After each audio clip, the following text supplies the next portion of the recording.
And hello, this is Billy, and we are going to go through some of my coaching tips for the week of March 7th, 2016.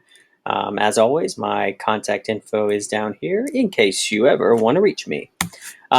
So if I'm meeting you in person, one of the things we're going to talk about is where are you currently planning to integrate technology into something you're doing in the future, whether it's a specific lesson or if you have a long-term project.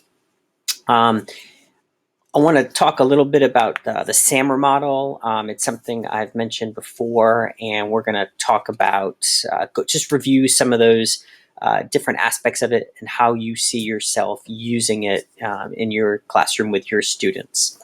My Chrome store tip is Screencastify, which I am actually using right now to narrate my little video. Last time I showed you TechSmith Snagit, and I have fallen out of love with that, and I really love Screencastify, and I'll show you why a little bit later. Then my usable resource is really cool. It's called Wiser Me, making interactive worksheets. All right, so the SAMR model is something, I don't know who developed it, but it is a way of breaking down how are you using technology in your classroom. And at the very basic level, you have substitution, and then you kind of move up the more you do. So you start with substitution, augmentation, modification, and then redefinition. Substitution, the best way to explain it is to show it. So let me show you this. So this comes from a really cool presentation I found online. And so substitution, so if you're using your Google Apps, the GAIF, substitution would be like, instead of using, writing a research paper on paper, you just do it on Google Docs. You're just substituting. Augmentation is substitution plus. So doing it on Google Docs and then sharing it with a classroom teacher, something you couldn't do just by writing it on paper. Then when you get to modification and redefinition, you start to get a little fancier. So you've researched, you've shared it, and now you're getting comments and feedback in modification. And then redefinition is doing something that you could only do using the technology. And so redefinition is the goal. All right, so hey, this is something you can do with Screencastify. You can be an NFL analyst and write on the screen. I'm not very good at doing that, but you still can. And so if you look at the example here of redefinition, I mean, doing a video chat, connecting, making videos, that is the goal. Not necessarily every day, but something your students could be working towards as you're teaching a unit. All right. Google Chrome store tip. So let me get that junk out of the way here. So the tip is Screencastify, which is what we are using right now. And so the idea of Screencastify is that it is a way to create and share screen recordings, as I'm doing with you right now. One of the things I really like about it is it actually tells you when you are recording. It has a lot more features you can have. You have these, I call them the NFL analyst tools. You can have a cursor. You can do an eraser. You can draw on the screen. You can emphasize certain things. So it's really cool. You can even focus. So like if I wanted to focus on something, I think that is so cool. So, all right, none of that. Back to it. One of the things I really like, as I said, are the annotation tools. And then every time you make a video, it's automatically saved in Google Drive. The hyperlink is there for you to use. You can share it, upload it to YouTube. You can share it with your students or Google Classroom. You can send it anywhere because it's a hyperlink, so you can open it anywhere. Really, really cool. So I plan on using it with students and teachers alike, especially when you come to different projects. You can do some really fun stuff. And you get to pause it, which you can't do with TechSmith. So you can pause what you're doing stop, and then come back to it. And you couldn't do that with TechSmith. And that's really great, especially if you have multiple students that are working on a video presentation. All right, the main guy we're looking at today is WiserMe. And so what this is a way to create usable interactive worksheets. It integrates with Google Classroom.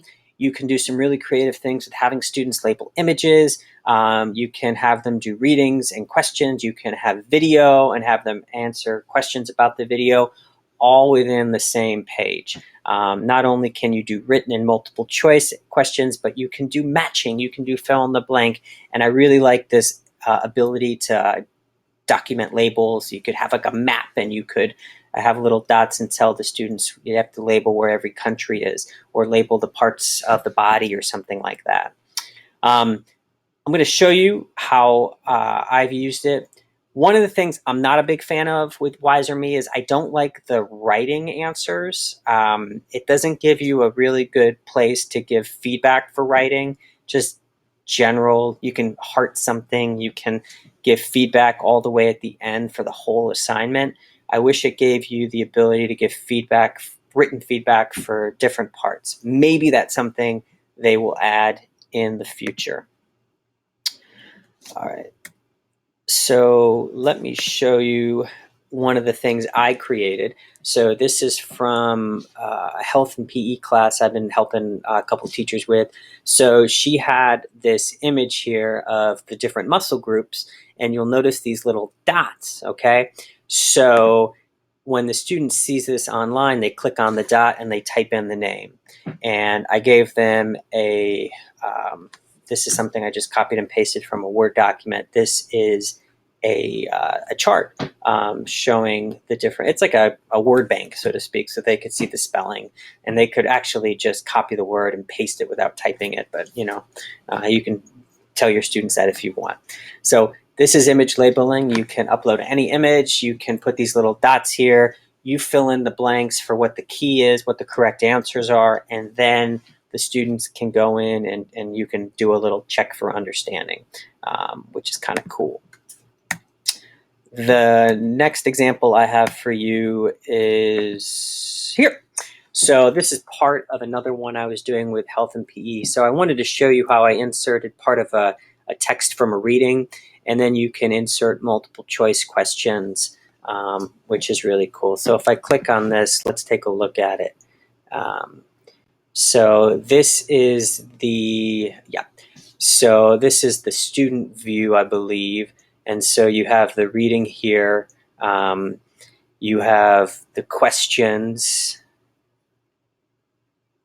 And then I incorporated a label question. And when the student's done, they click done.